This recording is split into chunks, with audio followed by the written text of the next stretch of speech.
பாரு பிரீத்தி, பிசினஸ் விஷயத்துல நான் ரொம்ப தெளிவா இருக்கேன். ஆனா நான் இந்த முடிவை ஏதோ உணர்ச்சிவசப்பட்டோ கோவத்திலயும் எடுக்கல.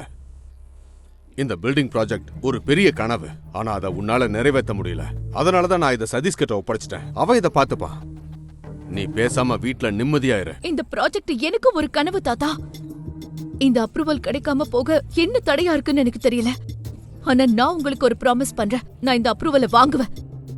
சதீஷ் கிட்ட கொடுக்கறதுக்கு முன்னாடி எனக்கு ஒரே ஒரு லாஸ்ட் சான்ஸ் கொடுங்க. சரி, இன்னைக்கு ஒரு நாள் உனக்கு டைம் தரேன், பார்க்கலாம். தேங்க்யூ தாத்தா. மிஸ்டர் சரத், நான் உங்ககிட்ட ஒரு விஷயம் கேட்கலாமா? எஸ், உட்காருங்க. சொல்லுங்க, எதை பத்தி பேசணும்? ரவிக்குமார் கன்ஸ்ட்ரக்ஷன் கம்பெனியோட எல்லா டாக்குமெண்ட்ஸையும் கம்ப்ளீட் பண்ணி சப்மிட் பண்ணியாச்சு. எல்லா ரூல்ஸையும் கரெக்டா ஃபாலோ பண்ணிருக்கோம். ஆனா இன்னும் எங்களுக்கு அப்ரூவல் கிடைக்கல. நீங்க ஏன் இப்படி பண்றீங்கன்னு நான் தெரிஞ்சுக்கலாமா? அத பத்தி நான் சொல்றேன். காமினி, நீயா? நானேதான். இதெல்லாம் நான் தான் பண்றேன். சரத் என் புருஷன் தான் பிரீத்தி.